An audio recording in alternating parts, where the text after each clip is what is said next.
These are the paying sponsors for the show. If you want to sponsor the show, you can contact me for more information. Shoot me an email at neveragainstudio@gmail.com.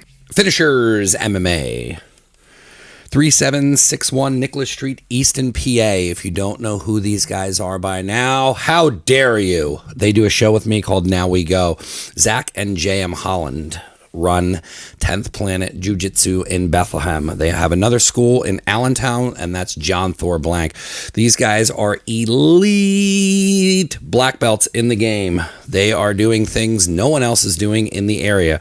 If you're looking for self-defense, if you're looking to get in shape, if you're looking to just get your life back on track, Jiu-Jitsu is for you. Check them out. You can find information on them at finishersmma.com. Zach and JM are the teachers over at the Bethlehem School. At Finishers MMA is for all of their social media. And you can check out Now We Go, which is a podcast we do every Monday. But those guys sponsor the show, and they're beasts. Go check out finishersmma.com. Sabraki Jewelry Design. Matt, I've known Matt almost my entire life, and it's pretty cool. He's got a great story, and he's going to eventually come on the podcast.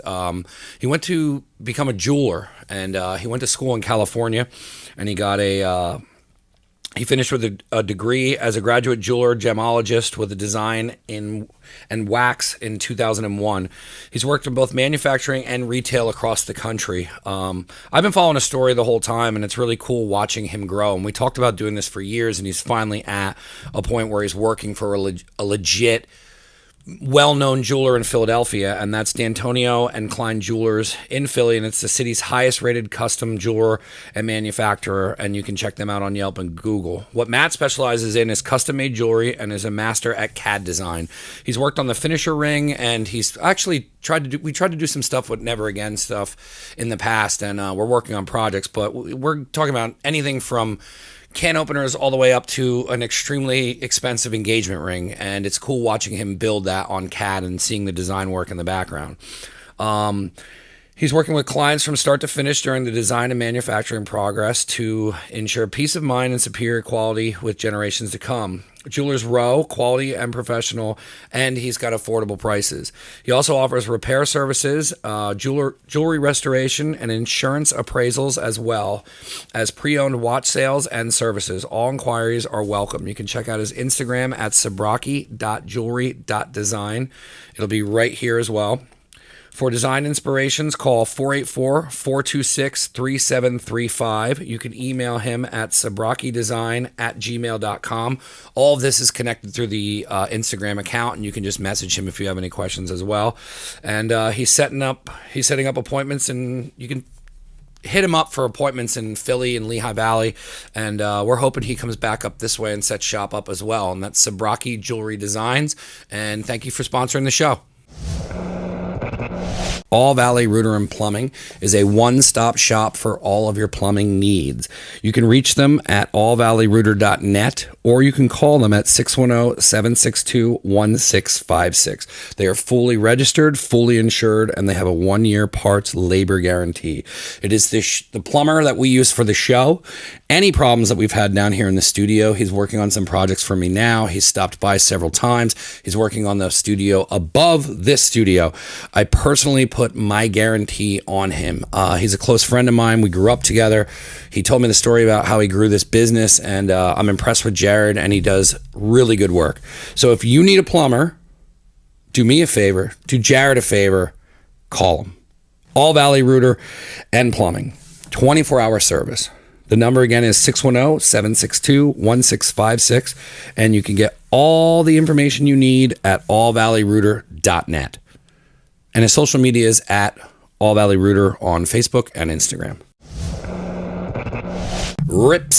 Rips Auto Detail. If you don't know who Rips is at this point, you are a first-time listener, but that's okay. We're going to tell you all about him right now. Rips Auto Detail, 630 North Nelson Street, Allentown, PA. Rips, he's the best. He's the best in the area. Highline paint correction, ceramic coating, and you can check out all of his work online. The best place to follow him is on Instagram at Rips Auto Detail. His daily posts of what he's doing over there. If you need your car restored, a boat restored, a plane restored, I don't care what you need restored, he will fix it. I've seen the guy bring things back from the dead. I've seen him work on clients' cars that are just continually bringing them in to get kept up with. He has a ton of different packages, and he can find one for you. So that's Rips Auto Detail, 630 North Nelson Street, Allentown, PA.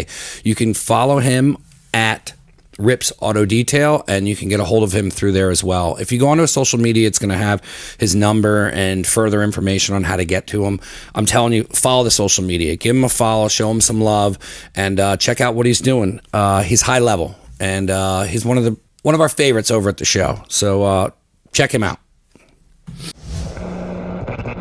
Luke Delmeyer Custom Knives. They are high-end custom knives made and forged from scratch. Luke Delmeyer, friend of the show, out of Hellertown, Pennsylvania. He offers bladesmithing, farrier services, and blacksmithing as well. You can take classes over there. That is the thing that I push. I have a couple people that went over there, and you take a class and you learn how to make the knife. You start from step one all the way to the end, and when you're done with the class, you're walking away with your own custom knife that you made. The classes fill up pretty fast, so I need you to go over there and check it out. You can get all the information on classes and his custom knives on www.lukedelmeyer.com. Custom knives, classes, and more. Check him out. Follow him at Luke Delmeyer. Instagram's where it's at. All of his stuff's on there. He's got videos. He's forging constantly. He's been on some TV shows, and he's a friend of the show. So go check him out. It's Luke Delmeyer Custom Knives, farrier, bladesmith, blacksmith. Five and Dime Easton. Local skate shop in Easton, Pennsylvania, 140 Center Northampton Street, Easton, PA. You can call the shop at 610-393-7448. They carry a lot of local brands, and they carry Fucked as well. They're the only ones that actually are allowed to sell the Fucked clothing line in store. So if you're one of those guys looking for stuff you can't grab anywhere else and some custom things, it's in that shop. I've worked with these guys. We've had them on the podcast. It's awesome seeing the Easton skate scene have their own store. The store itself, it's super cool. It's skater friendly, skater owned, and you got to go in and check it out for yourself. Then that's 140 Northampton Street, Easton, PA, and check out the sales they got going on. Like I said, a lot of local stuff in there. We're gonna collab on some stuff. I'm really glad to have them as a sponsor. It's awesome to see the skate scene in Easton have their own spot. So take my word, you got to go in, got to check it out. You can also check them out online. So it is 140 Northampton Street, Easton, PA, and their number is 610-393-7448. Check them out. Give them a follow at Five and Dime Easton on all social media platforms. BTG Blasting. Back to Glory Blasting. Why is it called that? Because this guy's bringing stuff back from the dead. Old decks, siding, anything you need. You got a business. He does commercial and residential pressure washing. This guy's got the equipment to give you the best look possible. You got a little one at home, it ain't doing it. He's bringing it all over. He's bringing it over, and he's knocking everything down, knocking the mold down, the dirt down. I've seen his work. He's done stuff at my parents' house, and he also just started doing virus disinfection. So if you have a business and you need it disinfected because of the coronavirus and all that, he has taken classes and is completely certified. He is now doing this studio monthly, and I can't thank him enough. I have guests that worry about things going on down here. We are now fully disinfected, and that's because of Back to Glory Blasting. It's fully insured, and it's commercial and residential pressure washing and virus disinfection at this time. You can reach him at 484-241-1711. You can also email him at btgblasting@gmail.com. Check them out. If you guys need any projects done, it's still summertime. You can get your decks redone, your siding redone. You got a party coming up, hit them up. If you got an office, you're running a kitchen. I know a ton of people that own kitchens.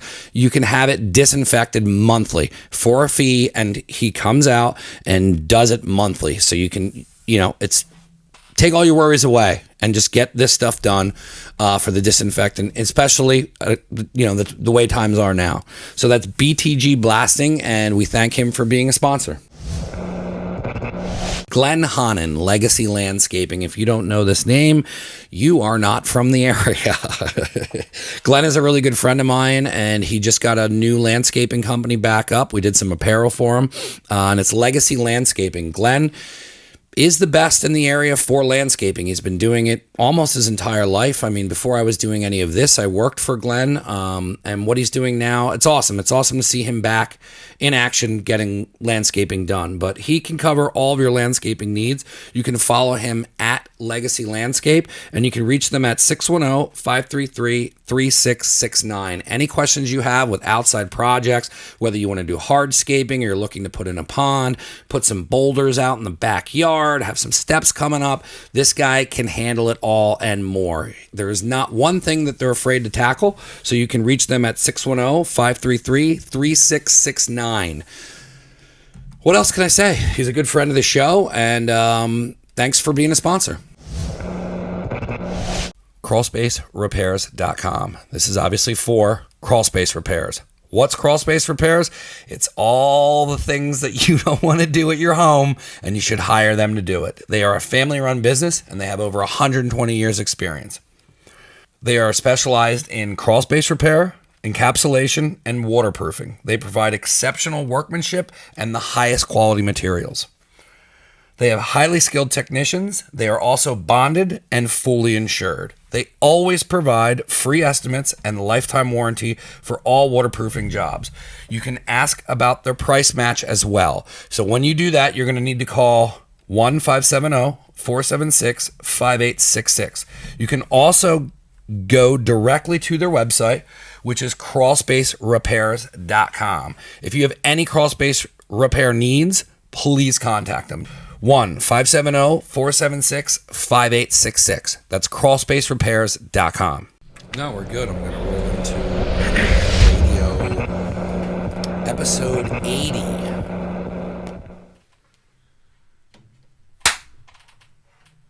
Old Town Flood. You made it. Welcome to Never Again Radio. How are you, man? I'm doing well. We talked about this for a really long time. We had so much plans. You were going to be playing in, Cheers, Birthright Brewery, Nazareth's own. Evan Williams.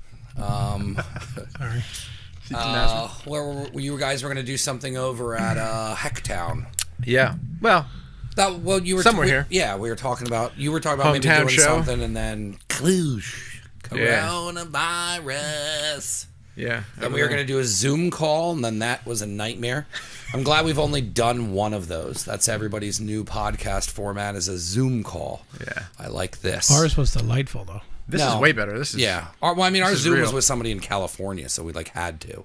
Yeah. So I wanted to do this in the studio, and this is so much better having a beer. And Jesse's in on this one, and Ben's here. Ben on the audio. He's got his own headset tonight.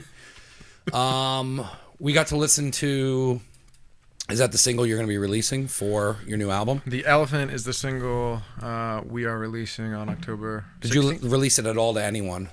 It's unreleased right now. Nobody has it. Never Again Radio is the only one that has it.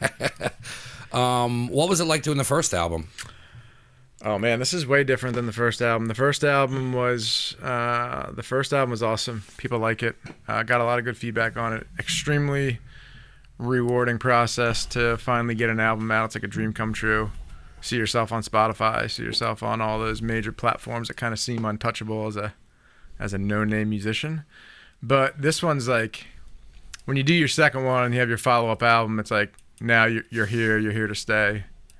And I think our sound's more distinct. The Old Town Flood sound is much more distinct now than it was on the first one. So this album is just, I'm really, really excited about it. I don't like to compare them. One's better than the other or anything like that, but they're very different. Well, I'm sure you guys are in different places as musicians. We're in different places as musicians, and we're at different places personally, and we're at different places in our relationships with each other, and the way we've gotten to know each other and the way we play music together, stuff like that. Everything's different. When you first sent me music and you were like, hey, check this out, it would be cool to do something, I didn't know it was you. And I played it for him, and I go, hey, man, I know this fucking And I was all in. I go, I fucking love this shit. I go, this guy's fucking hit me up to come on the show. I go, I don't know who the fuck he is. And it doesn't happen a lot that people hit me up. And then I said to him, I go, dude, it's like really fucking good. And then it wasn't until we got on the phone when you were like, hey, it's me. And I'm like, yeah, what do you want? And you're like, I'm in Old Town, like the Old Town. And I just go, I'm so fucking dumb. I remember this pretty vividly because we had a pretty long conversation through the Old Town Flood handle. I was talking to you, me thinking you knew who I was. Nope. We've known each other since we were, this big. And then we had a long, drawn-out conversation, made some plans. Then I called you or something, or from my, my standard Mike Gomer, whatever, and talked for 5-10 minutes. And you did not know that those two things were related. Nope. And until like the end. Yeah. And I was like, all right, see, man. And I'm thinking to myself, this is something weird here. And I was like, is 2 and 2 equal 4 to you right now or not? And then we cleared it up, and then I was like, everything what? came. Yeah. Everything came But then together. I was so glad that it was you, because then when we started talking into it more, you were like, hey, I'm not like just fucking around. Like, I'm all in on this project. Like, I want to take music seriously. I want to see where I can go with this. And then now that you're doing this, I'm like, fuck yeah, because I love the fucking album cover and the artwork, and then everything you've given us so far to listen to. Is different from the first one. But I also like that you guys are like still fucking doing it, because there's a lot of people that do this shit, they get into it, and then you're like, it's a motherfucker to push music, it's a motherfucker to get music out there, and then to handle merch we were talking about in the beginning, like it's a lot, let alone having a family, having a job, having a kid on top of it, and then you guys still all put another fucking project together. Yeah, that's what I mean. Second one means we're here to stay. Like this is cool. Everybody's, you go through a ton of growing pains in the first one, so we will in the second one too, but we know what they are at this point. Yeah. And we know that the payoff is worth the grind. At least it is to me, and it is to everybody, all the members of the band right now. So this is fantastic. I'm so the first one was a ton of anxiety. Putting your own voice out there for people to listen to and get feedback on is scary as hell. It still is on the second album, but I think I got a little more confidence this time. I'm pushing it personally more than I did on the first one. But now my biggest question is, get that flag. I did. There's like gnats or something. Yeah, I have an old banana behind. Oh, there you go. No, Mike, I've been around a lot of stuff. I went to school for all that shit. So, but like I understand basic music composition. I've been around bands who come up and they make songs and everything. I've never been around bluegrass or that style of music. Now, there's different ways people write music. You have one guy on there that just goes, hey man, I write a bunch of lyrics. People listen to the lyrics. Someone listens to it and goes, I got an idea. Or they pull shit out of their hat that I have these songs I recorded, this music, and I can try to work the words to the. How does that go about for you? Because you guys have everything super melodic. Yeah. It all works together. Yeah.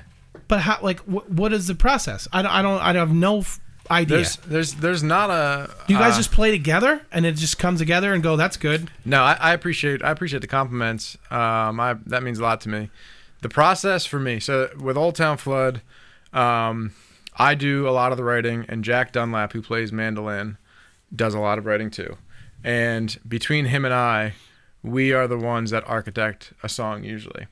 I will usually write a song with a melody, and he is more of the visionary that can take all the pieces that we have and the styles of the pieces that we have and the musicians that we have and make it what ultimately becomes the final delivery.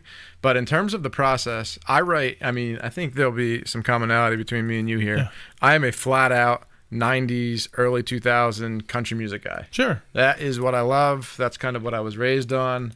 And those guys and gals wrote songs as normal everyday people about their normal boring life. Sure. There's a lot of songwriters out there that'll write, in bluegrass train songs and being in prison and all these things. I don't know that. I haven't lived that. Well, no, you're from here. I'm from Pennsylvania. Bushkill Township, stand up. Yeah. But I'm saying, Bushkill Township. sit back down. We're all from there. So my process, I'm from Bushkill, goddammit. I usually land on the emotion and the feeling that I want into a vibe, which drives the melody for it, and then I write the words around that. Yeah, I did, and like I said, I am not a musician, but in my head, I can't fathom how you would listen. You can write the music to all the thing, and then words flying into your head that make sense, and go with the music. Well, if it makes you feel any better, when I write a song and a melody, usually Jack and I get together and work it up with just a couple instruments. He takes it and does his thing with it, which is really impressive. He's a genius musically. I'm always surprised when he delivers something back to me, like when he does what he does to the song. That's awesome. Yeah. And then the biggest payoff is when all the musicians, we all get together. The way we work up a song is, like I said, me and Jack will spend a lot of time working on a tune and getting it down the way we want it. And then when we'll get in a room and play it live together, just standing in a circle like traditional bluegrass jam. And the way like Haley Stiltner, who plays banjo, the way she hears it and what she wants to put to that song is usually that's not what I told him. thinking. I said, how cool, because I showed him that other video, and I said, how cool is it that it's just a bunch of friends sitting around playing music, having a fucking blast. I don't have any of that. We just make fun of each other, and we don't have a band. Yeah. Well, he also punches drywall, listens to Slipknot, and just slams that. There's not a lot of friendly stuff, but I said, I go, that's got to be awesome. No, to just go and know, like you know, to feel the energy of everybody playing everything all together. To be able to create with that many people, and then everybody has their own layer of it, and then the whole thing comes out, and it's like, it's really good. How many people are in Old Town Flood? There's 5 of us. Five of you? Yeah, guitar, mandolin, dobro, banjo, and bass. Now, how did you know them personally, or did you put out an ad, or did you look for musicians? How did it all come together? Interesting story. So I came. Everything ties back to Wind Gap. First of all, Little Vegas, baby. That's exactly Little right. Vegas. Ben, you're from Wind Gap. All right. All right. Thumbs up for Ben. Ben can hear us now. We're good. Everything ties back to Wind Gap. I've been going to Wind Gap Bluegrass Festival. Yes. For a long time with my cousins. Some of you guys might know, like the Bender Clan, Russ, and that crew. We used to go up there camping, and I had an old guitar that I just became enamored with some of the guitar players that were there, hanging out, partying around campfires, and doing all that stuff. Years went on. I ended up, playing a lot of guitar. Moved to Philadelphia. Met a crew there that was serious about bluegrass. How do you find that in Philadelphia? You don't. It's around. It's everywhere now. The only part that's cool in Philadelphia, the rest of it, not so much. I don't know. I love Philadelphia, man. Not so much. So the cool part where you were at, but go ahead. Yeah. So Continue. there's the dive bar in Philadelphia that I think still does it. Pre bullshit COVID. There was open jams and stuff where you can just go drink beers, play music, have a good time. But anyway, I moved to Philadelphia, started getting more serious about guitar, but was playing with this crew for a long time who taught me a lot about music. But me coming into that group was like I was the guy that still needed to learn and step up, and I learned a lot from them. Wasn't really band leader kind of guy at that point. Didn't have the confidence for it. And then because of my wife's work, we ended up having to move to Baltimore. And, part of that was I knew for 6 months before we had to move that we were going to do it. And I started talking to her, and I was like, I want to go to Baltimore as somebody who wants to be a band leader and start their own band and put myself out that way. And that for was me, she supportive of that? Yeah. She's more of a Miley Cyrus kind of girl. Yeah. I love the new Miley Cyrus. I love Miley Cyrus is one of the best singers there are, hands down. But anyway. I mean, I can only go off the cover she did, Dolly Parton's cover. Yeah. And it's perfect. Very good. It's perfect. It's very good. I played that to my wife. I was like, I told me my daughter's like, I want to get some Miley Cyrus CDs. Like, no, we don't. Miley Cyrus we'll just play that. Yeah. I love her new stuff. Yeah. She was good on Rogan. She was not good on Rogan. She's a so. fucking psychopath. Yeah. By the way, I blame it. I got hit in the head. My dad dropped me and slammed my head, and I'm like, why would you say that on? Poor fucking goes Billy out Ray. to a couple people. Yeah. Yeah, millions. So your wife was supportive about it? My wife is supportive about it then. She is now. She has to be because there's boxes of But that was merch. my favorite thing that I knew you were like really serious, and you like the first time we talked on the phone about working on doing a podcast and everything, you were like I'm in on this. Yeah. And like I could tell, and like you saying that, like when I used to tell people before this was anything, like, no, I'm gonna do a fucking podcast. Dude, Yeah. it's so fucking good because when he brought it here, it was like, hey, we're gonna do a bluegrass band. I was like, fuck yeah, let's do it. Yeah. And then there's a CD there, and I put it. I think I text you like 2 minutes into the song. I put it in my car, and I'm like, Nice. I'm in. Yeah. Just Okay. fucking do it. It's Everyone's awesome. like, what are you doing tonight? The podcast. Like, who are you doing? I'm like, Old Town Flood Bluegrass Band. They're like, really? And I'm like, yeah, it's gonna be fun. Let's So fucking fucking drink. good. That's because people think of redneck, Yeah. like, so fucking good, man. garbage bluegrass when they think about bluegrass. It's such a wide genre now. It's so broad and it's become very progressive. I don't think of us as, you know, redneck, deep south. I don't care. bluegrass. There's nothing wrong with it. I still listen to you. It's You're not my- good, so. Yeah, I mean that's what I was. That's anyway. So Yes. the my wife is Kaylin is. I love her to death. She's the best. She's very supportive of this, and it's not easy to be supportive of this because it's hard. It's expensive. It's a lot of different things to try and get over the hump of being something that people listen to regularly. So I'm grateful for her. But so moving from Philadelphia to Baltimore and like flipping the switch in my head that I was a recreational guitar player that liked going out and getting drunk and playing bluegrass with my friends, and I still love that. But flipping the switch to I'm going to have a band that's going to be legit. It's going to look pro. It's going to be pro. Yeah. And I'm going to do it for a long time. Going to Baltimore was what I needed to do. So then I made that change in my head and committed to that. Went to a bluegrass festival and started looking at people that live around Baltimore, you know, DC, all those areas, and went to Wind Gap that year. Little And- Vegas, baby. Yeah, and there's a guy, my bass player now, his name's Danny Stewart, who's a pro musician and been doing it forever. Knows Before we what- go further, how different was it now going to the Bluegrass Festival, but you have a vision in your head of like, you know what you're looking for, you know, like sounds, or like you want to take things from the Bluegrass Festival to like kind of motivate you to do music? And was it kind of like that where you were going into the Bluegrass Festival with a different Yeah. outlook on the Bluegrass Festival? Like you Now- want to maybe talk to the guitar players a little bit more instead of blacking out I in had- Winnebago. Doesn't make you a better person, by the way. I love doing that. Well, the mistake that you have there is you can still black out in the Winnebago with the Yeah. guitar player and learn Yes. a lot. Yes. And there's Yes. it's a win-win there. Yes. Yes. So my approach to bluegrass festivals didn't change at that point because I had my motivation. My motivation Yeah. was built on years of thinking and how Yeah. to do this. What changed was I had the confidence, or I had, you know, built up the energy to decide to take the plunge and get over that and become that, and then be able to talk to people like, I'm starting a band. Here's the brand. Here's what we're about. Here's what we're gonna do. It's Are not you in easy or to are do you that out? with people, man? It's hard to do that. It's very What like, what I it's was tough. what I was doing the whole time was wishy-washy. It's like, hey, I'm thinking about, you know, what do you think? Yeah. You want to kind of do Yeah. this? You want to do that? And nobody. It's hard to get people behind that, and a lot of people are like that. But I found that when I was, you know, committed and all in, the responses were very different. It's weird when from you start, caliber musicians that I wasn't expecting, and when you start changing your self belief. Where like I always tell people like to be like if you're like, hey, I'm thinking about this project. You don't say I'm thinking about this project. You say when I'm going to start the project. Like just the way Right. you change the way you're The talking delivery. changes your confidence. People take what you're saying a little bit more seriously than if you're like, I don't know, I'm bouncing around an idea. Maybe it's this and that. It's cool. It's cool to hear. I like showing those little things on the stories of Yeah. people going forward. yeah, ideas bounce around all the time. People chit chat about them, and I think you've got to show the conviction, and people got to hear it. That you're serious about it to be able to get people to buy in, and I think they should expect nothing less if I'm going to do it and ask for their time and ask for their energy and all that stuff. I think that to them, they know that whatever they do is going to be put out professionally, look professionally, feel professionally, and all that stuff. And so that's what I'm about. So I go to Wind Gap that year, and Danny Stewart is there, who's the bass player now, who's big time in bluegrass. He's been in it all his life, and he's got connections and he knows people. And I talked to him about it. He's down in Northern Virginia.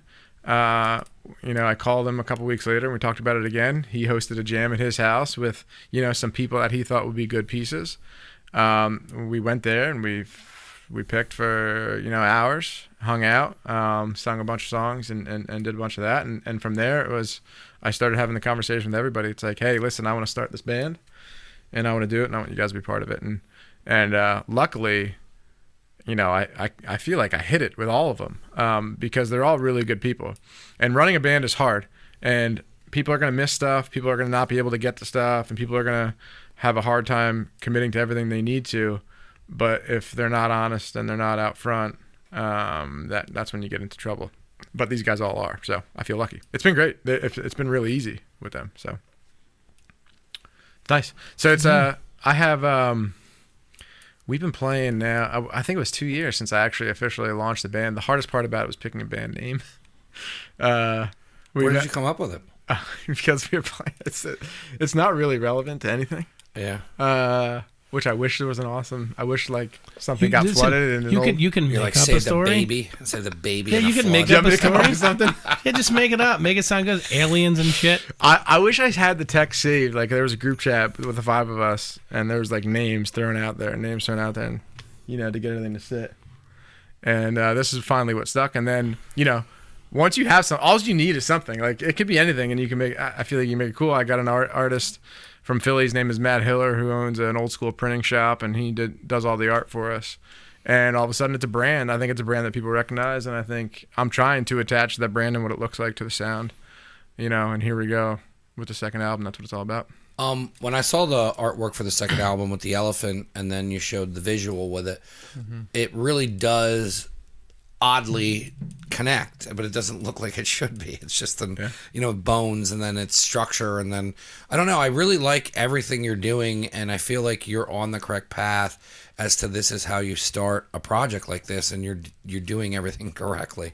I don't know, and like what you said, you're like it seems to be easy, and it's not easy. And I know the hard work you're doing, but it's coming, like the music's coming easily to you guys. Yeah. I think the music is coming easy. The other shit that you have to do. Because you have the right people in the right places, and they're all like adults, and Yeah. you're not 16 trying to do a Nirvana cover band. Personally, I think songwriting stuff that you asked about, I think I'm 37 years old, but I think I'm coming into my own and writing. Like getting into my Where do you own think that comes from? personal all the stuff we write is the Yeah. stuff that I write is about my personal life. Sometimes it's But have you ever used have you ever creatively put emotions into things like this before? Like have you like write or do anything like this? So this is Never. the first time you're like completely expressing yourself Yeah. on a creative platform and getting it out there. yeah, correct. How does And that feel? It's scary. It's scary as hell. It's rewarding too. Like it's when you hit something and you like the way it goes and you like the way it sounds and you're proud of it, it's very rewarding. The first album, there was tracks that as I listen to them now, and I've listened to them a bunch, I feel like I pulled back on some risks that I should have taken that would have made the song cooler. Yeah. But was kind of afraid to. Just do it live then.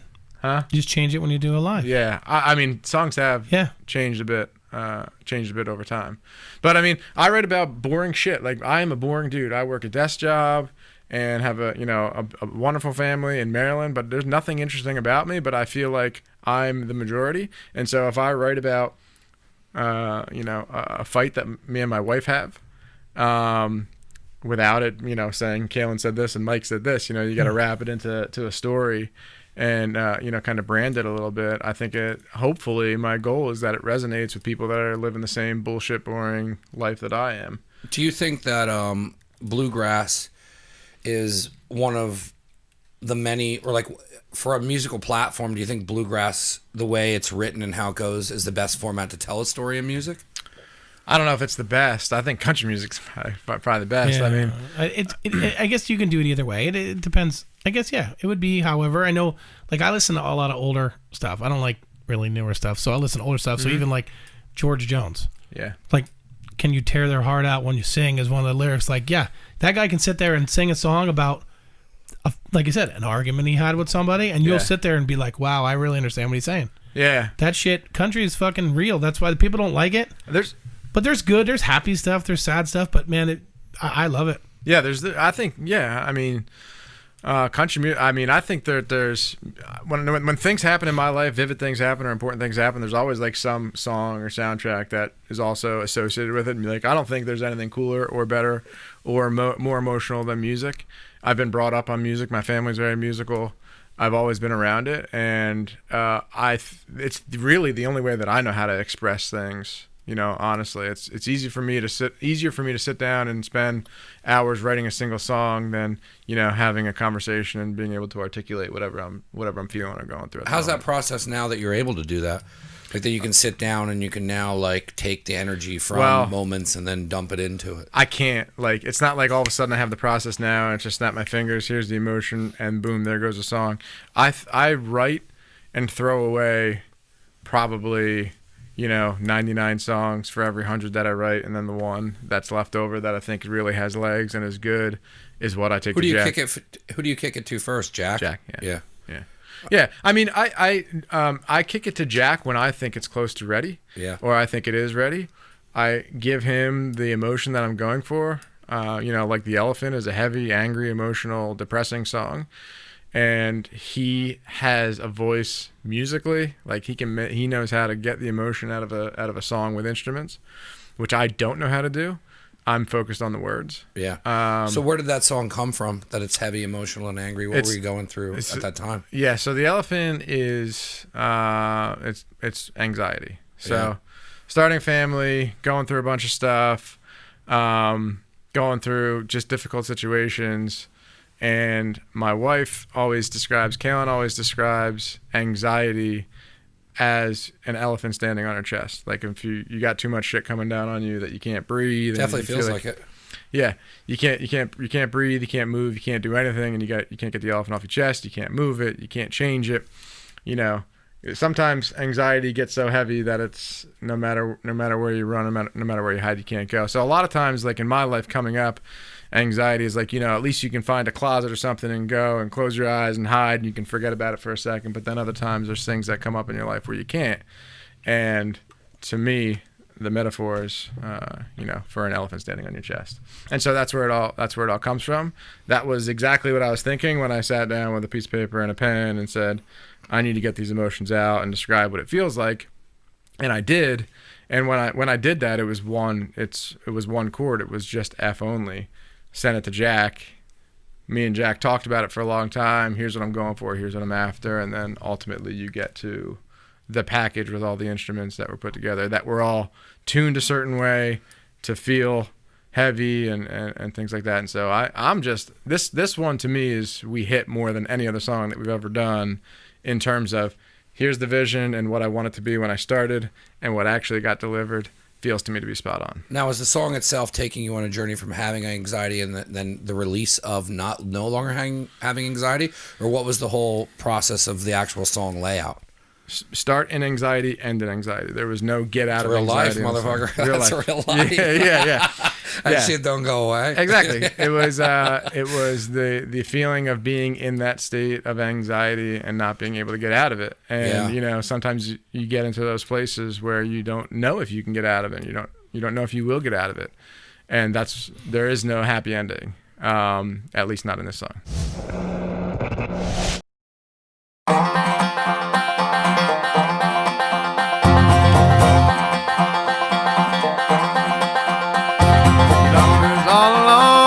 Darkness, leaving footprints in the ground so deep and wide. No regard for the trees, all the leaves of misery. Path of destruction left behind. Path of destruction left behind. The elephant.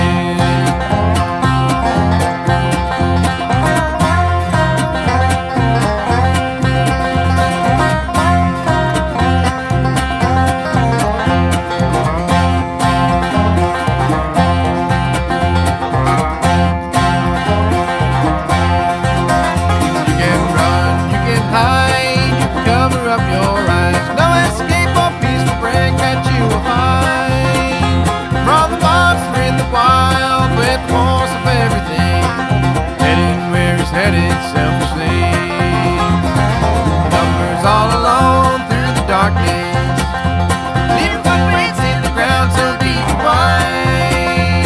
No regard for the trees or the leaves of misery, just a path of destruction left behind. Just a path of destruction left behind.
slumbers all alone through the darkness.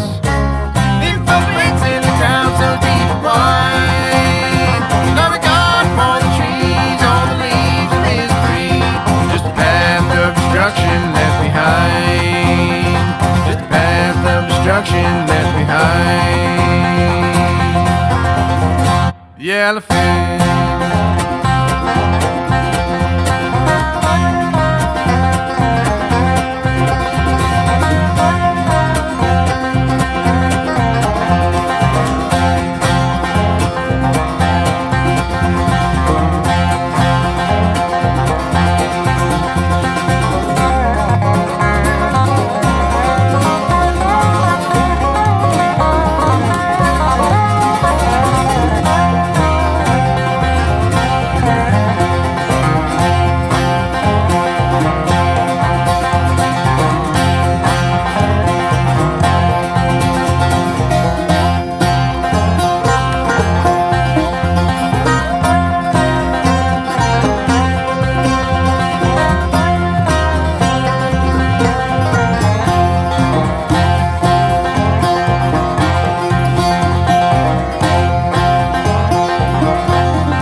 What's that like, writing that song and then playing that final product to your wife and then explaining to her what you did? My wife and I talk about everything. And so there's not me go into a room, write the song over weeks, and then come back and tell her about it. Yeah. Like, we're talking So about she's it. in Like, the whole process of helping you write it. she's articulate. She's got a word bank that what I don't. What a great backbone to have for doing The this. best. I wouldn't be able to do it if it wasn't her. I mean, there's songs on the first album that are about our fights that she's aware of. Yeah. And it's like when we're in a fight, it's like what's running through my head and what I think makes me a little bit crazy and the things that I'm thinking about and my approach and like trying to win a fight, less trying to solve a relationship. Yeah. Or overcome a challenge in a relationship. So she's always involved right from the beginning, and she has to be. Because she's supportive and helpful in writing this stuff, and she's in this with me. Like, But how cool can it be? You can screw something up, write a song It's for your It's wife, for the song, babe. write a song for your wife, and come back and be like, "Look, I She's wrote like, this. "Babe." I wrote this song for you." Boom. Yeah, and Like, then- what's she gonna do? Dude, I would have someone leave me in a month. I'd just be like, look, it's for the And- album. every Good time- word, Dave. I started that fight because I needed Yeah. song ideas. and then there's a song that Old Town Flood will do, and it's like something about a brunette with brown eyes, and she's like, "What the? I got blonde hair and blue eyes, so I don't know what you're gonna tell me this song is about this time." But It didn't fit with the melodies. exactly, yeah, it didn't rhyme. Yeah, we had to you change can't it. rhyme. Yeah, so it's wonderful to have her. She is the backbone. Kaylin's the best. She could easily not be supportive of this, and I could be flat, because we got a great family. We're both working on our careers. That is not bluegrass music. That doesn't put food on the table like we need it to. But she, is not only allows me to do it, but she's in it. She's involved with it, and then she'll listen to Miley Cyrus. But still, she's invested in it. She knows it's important to me, and she can feel it too. So That's awesome, though, that you have support like that. yeah, it's the best. What's it feel like now that you can creatively put all this stuff out and you know how to take it? And I'm sure that's what the transition is from the first stuff you put out to now, where you're learning how to write music and how to take emotion, how to build this stuff. Like, how does that make you feel now that you have an outlet to creatively create music when you didn't have that before and you were just kind of messing around down in the Bluegrass Festival? Well, now you can dump total projects, finish songs, add art, and put out an album, throw it on Spotify, and then you're like, oh, I hope people listen to this. Yeah. Like, what's that like, being from going to Bluegrass festivals to now where you're like, it's a very serious Yeah, project? it's addicting. It's like Yeah. now I can't get enough of it. Now I'm like, That's man, how do I do this more? I like getting feedback from people. I get critical feedback from people. I It's ask the for best. critical- It's the best feedback to get is critical. I know they listen to it. If somebody gives me critical feedback about either the song, the way it's written, or the way the audio is engineered, anything like that, I know they listen to it, and that means they cared about it. And My so, favorite advice is from people and people who make comments on the show that I don't know. That's my bad, because my friends are always in my corner. They're rooting I for usually me. tell They know those the whole people, I story. tell those people, fuck off. It's easy to lie to your do. friends, be like, yeah, congratulations. Yeah, and that's what the internet, that's what like we get YouTube comments on some random stuff.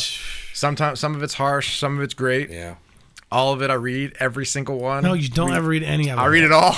I read Because it you know all. what? Because Every listen, single it one. can be perfect, and then somebody just be like, "It pisses me off because my band's better," and you're this. Well, that's Yeah. different between somebody making like an audio comment or, you Yeah. know, like I have friends that are in industry and stuff, and I ask them scared, like I got we're doing a new Working Class project, and this is the first time that I've ever gone all in on a project. Like we're cutting an entire commercial with like a full fucking production. A friend of mine is scoring the fucking music, so I don't have to change the audio volume because I'm stealing a song from somebody. Like it's all in. Allegedly. And then I'm gonna put money behind it, and I got the artwork for the shirt.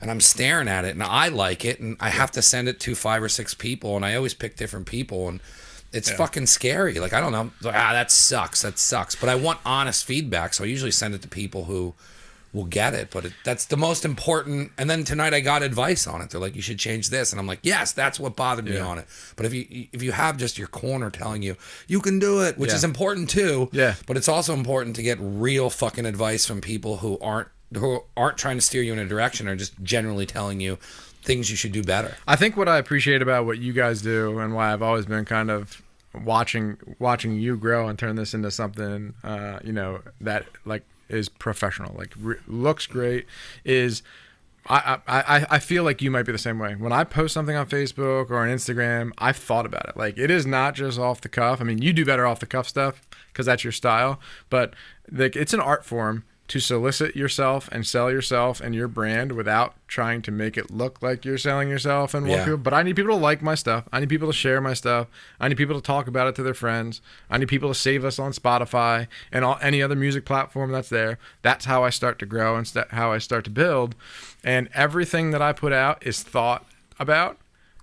Keeps me up later at night than I probably should be. And then I go to my computer when I think it's ready. I hit send, and then it goes off, and I have no idea what's going to happen to it. I'm saying I'm glad he does that because I just talk out of my ass and I don't ever watch myself. So, I care about it. Somebody has to. It's probably him and Jer are probably the only two who, like, us being here now is new to everybody. But when we started this, I told him this is what we wanted to do. Yeah. It just took 4 years, and then it was just constantly there's many variations of it, but it was still, the core was still there. It was just getting it to his comfortable. And then it was like, hey, I want to do video, and he's like, we're still trying to figure out audio, and I just kept pushing, I want to do video, and then now it's like we're at a point with it now where we're doing video and audio, and then now I know where we're going next, and it's like, I know, because we're 4 years in, that I need to keep a lot of it at bay, and I need to not run and do stuff, but it's I don't know, it's nice having direction, it's nice having personal passion, and I don't know,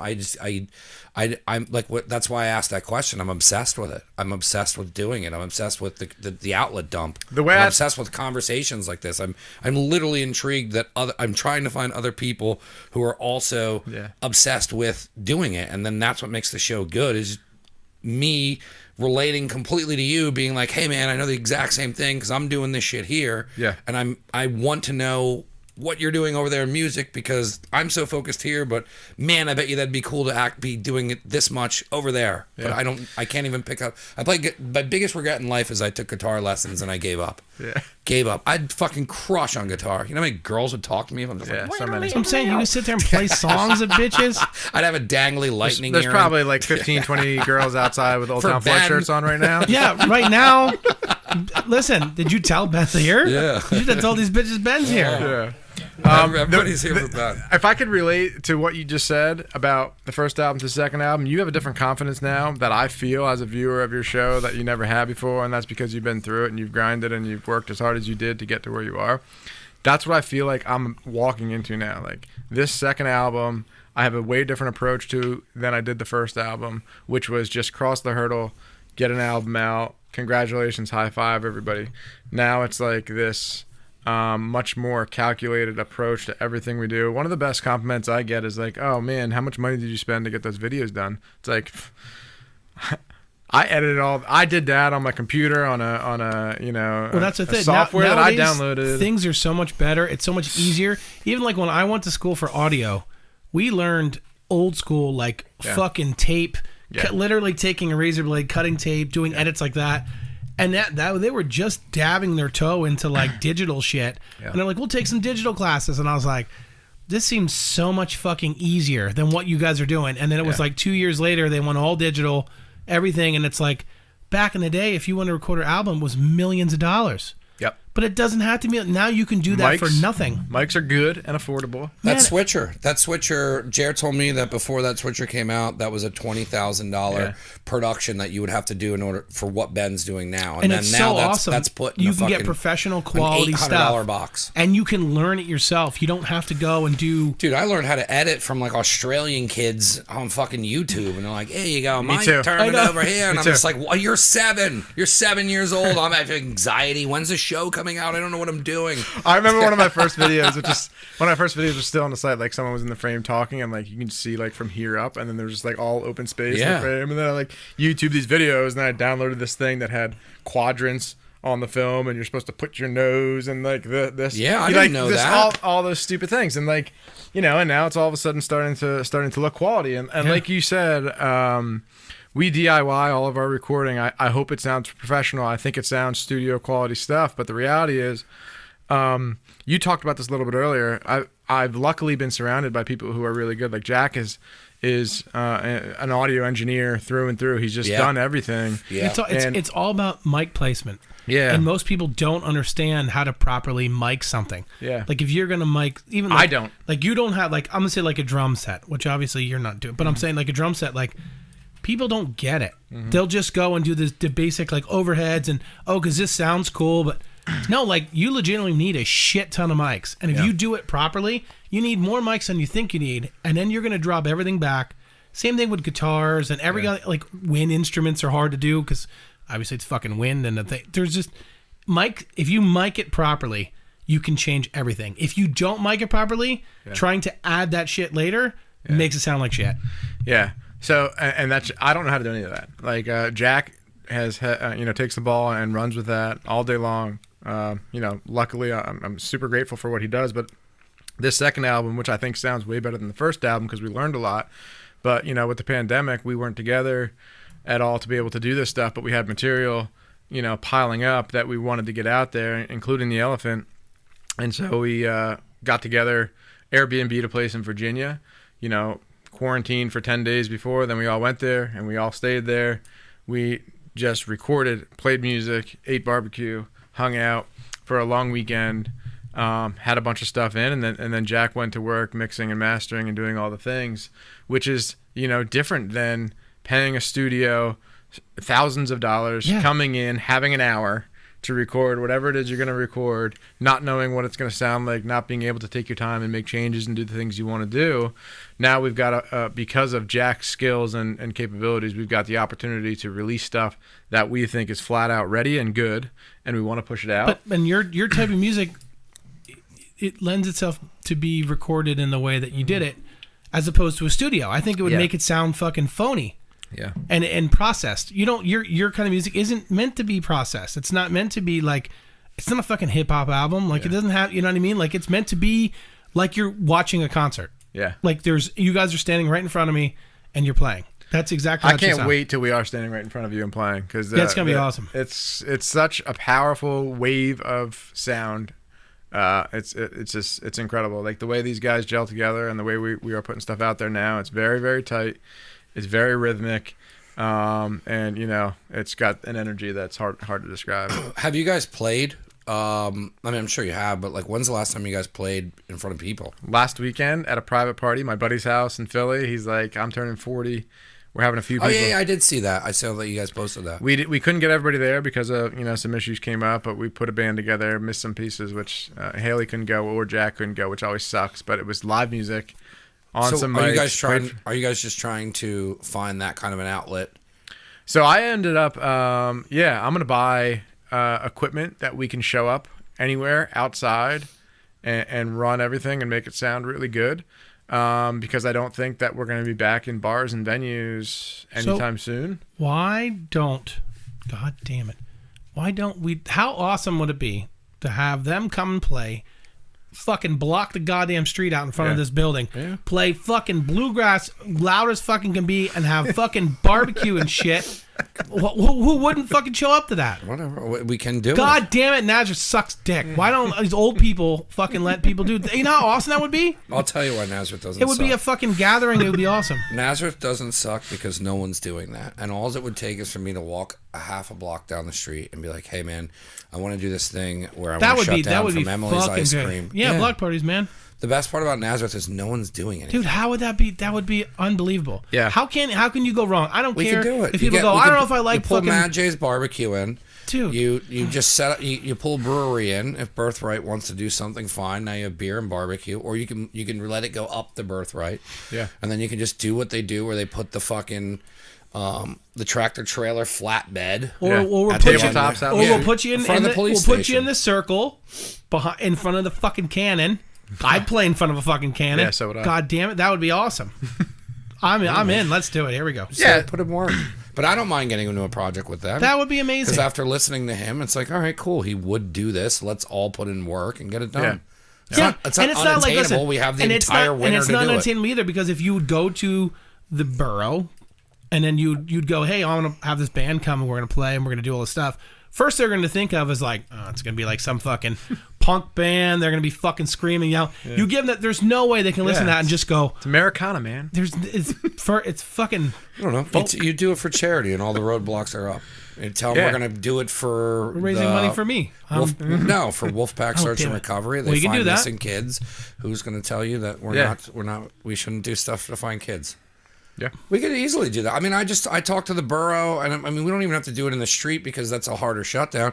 I talked to Josh's uncle, and he's in the works of redoing the amphitheater, and you could have them at the amphitheater in Nazareth, and you have the whole field. What, the park? Yeah, at the park. Oh, You that's do it at awesome. the That park. is.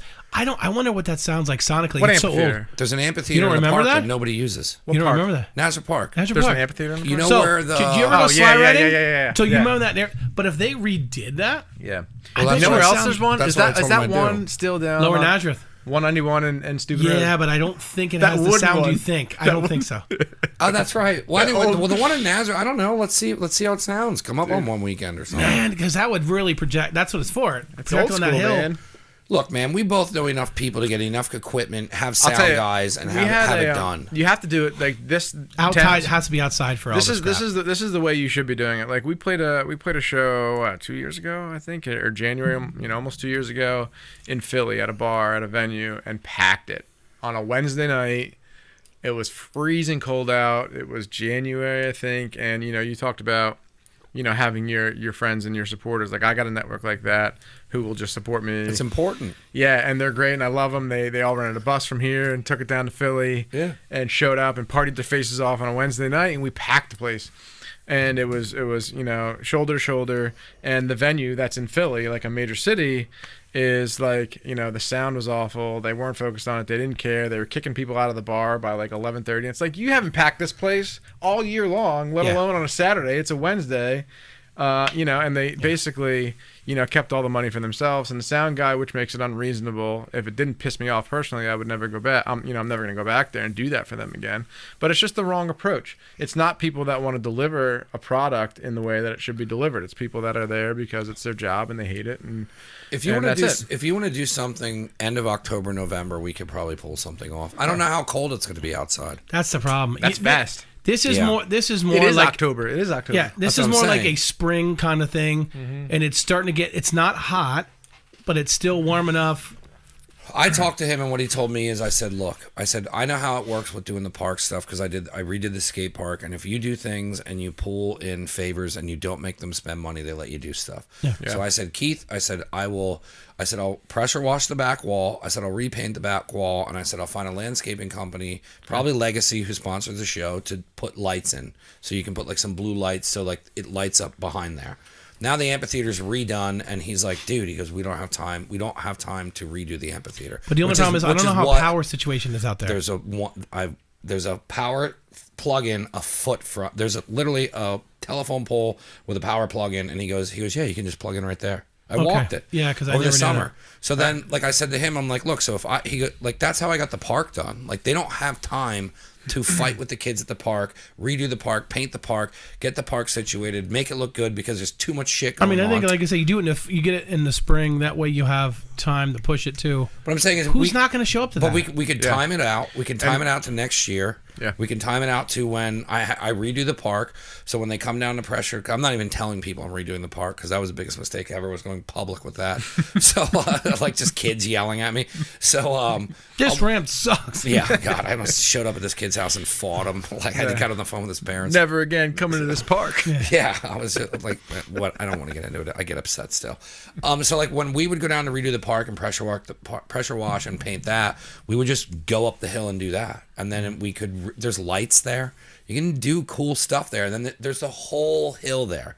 You could do whatever you want. And then it's like, I told him, I go, look, the first show we do, we're just going to do free. We're not going to charge any money. We're going to see how it goes. And then after that, then it's like, cool. Now you can start doing stuff where it's like, hey man, why don't we do like a bluegrass weekend and then have venues and then put up a beer tent like they do for the, And for there's access on the hills up there that you can actually Yes. bring in food trucks. You can bring in all that stuff. You There's can do- room for it. But that's what I'm saying is everyone's like, what are you doing in Nazareth? I'm the sleeper cell, man. You are. No one's doing shit I'm here. fucking reporting You you. I don't can't, know you what can't sleeper do this cell shit in fucking Bethlehem. You know why? Because everybody's doing this shit in Bethlehem. I don't even like talking about it on here because no one's fucking doing anything. I can bring back the block party. I can bring back the downhill race. I can start putting on a small music fest over at the park. Heck yeah. And all it takes is a couple of fucking people. They trust me because I redid the ramps. You make it so they don't spend money, and then you put money back into small business in the town. How can they tell you fucking no? We're doing it. Yeah. I wanted to do it for a while. It's just I didn't have time, and I'm then gonna now do the downhill. Now this is a little I'm bit gonna on build a thing. soapbox, bro. But we have an outside venue. You got to be a spark. You got to be the spark, man. You're the one that can. People follow you. I could not promote it, and the amount of people that you're related to in the area would fill the fucking goddamn side of the thing. Listen, and it's not fair. All it would take is Because- the Benders getting on the Listen, phone, and then the fucking if we did a down road race, yeah, he would have a cheering section. It wouldn't be fair for everyone else. What I'm saying is, you could have him you'd have an opening act. Then when it gets a little dark out, do a whole thing. Yeah. Sell some fucking cider or whatever. I don't know. I want to do it. I talked about doing it with what's it? The reggae band. Wait, so eventually you get up to speed and it would be ticketed? Like how do you? Eventually. Because of where that is, it's going to be hard. If you're going to ticket it, you would have to have security. It won't be hard because the carnival does. You're connected to Wolfpack Search and Recovery, so a portion of it can go to Wolfpack Search and Recovery, and then they can do the security for the evening. Yeah, because you got to watch people. You guys sneaking have up. all your vests and batons and things that you buy. You totally have all the equipment to be security there. Mm-hmm. It would just be roped off. You don't make it too crazy. Put a couple porta johns in.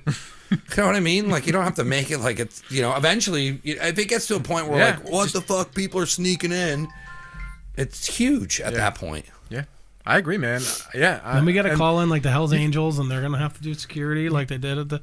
You can make it free and let them run a merch table. I think the first one. Buy you a have, T-shirt, buy an album. What you do is, you sell the shit out of all the merch. You have people, if they want to come and sell food, make them pay for something. That'll pay for the electric for the fucking. Yeah. You can do a lot of stuff. You can make it so that you only get a ticket as if you bought a T-shirt. But it's more. The first one's just to prove that it can be done. Yeah, you need to make and it work. and to prove that, that look people how much show fun up. people had. Yeah. Because we want to do jokes and chokes there. Yeah. I don't know. That's a cool thing. I like that. Yeah, we wanted to do it again, and then it's just, and then it's just trying to find the right venue.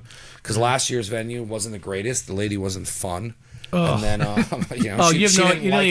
she didn't like what was coming down the pipe. Listen, so I showed up. And he goes, yeah. So they're going, and when I showed up, and she was like, and they had a board in the back, and we're talking like way too nice of a board for this what they're fucking doing, right? Mm-hmm. Everything's digital, everything's fucking saved, everything's thing. So he walks back, and she was just like, "Don't touch the board," and I go, I have a degree in audio engineering. I know how a board works. And she goes, no. So what happened is the guy comes and she goes, we have an audio guy, but he's shopping because it was like Christmas. Like he's shopping. He'll be back right before the show starts. Well, after they left, it didn't work. And I'm sitting there trying to figure this out. And I was like, I don't know. Like that's way beyond digital shit. Like I know analog. Like it's way the crazy programs and stuff. And I go, I don't know what's going to happen. So I'm freaking out. And I'm like, I don't know what's going to happen. Here we find out the guy has the fucking board dialed into his fucking He's got iPad. an app, yeah. Okay, so when he left, it shut the fucking board down.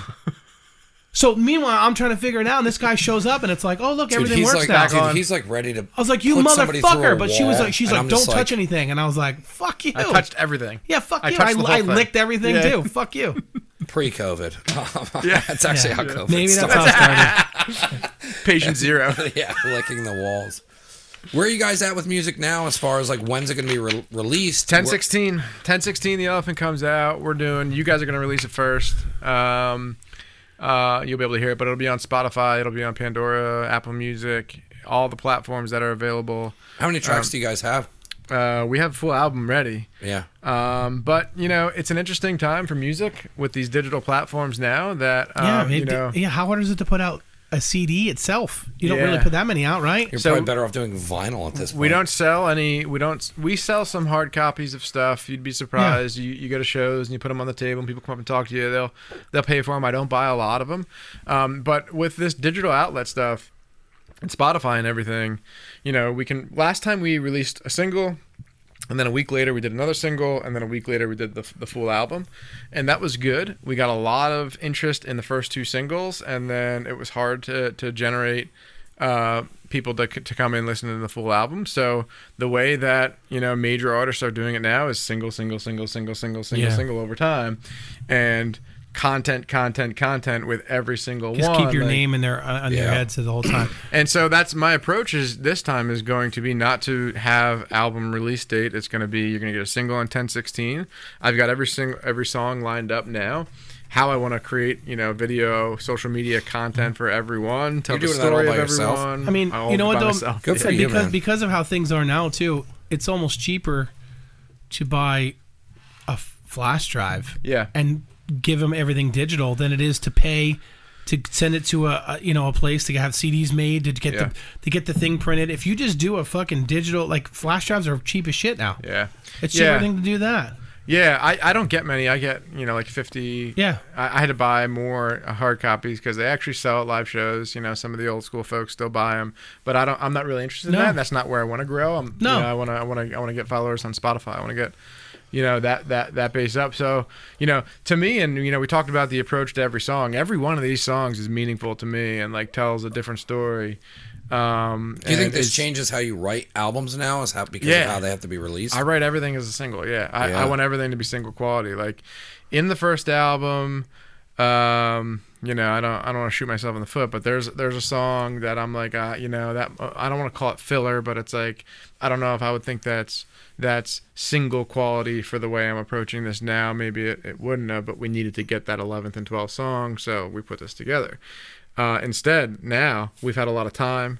We've gotten in a better groove collaboratively, and I think that each one of them, I want everybody to know the story of why the song was put together, why we chose to do it, what it's about. Almost got him. That was a slow swipe. So it's just like, Oh, man, I had a beer. I had a big Give it beer. up. That's where I'm at in life. Yeah. I'm so motivated. Look how passionate I am. I've given you everything, people. This is all I have left.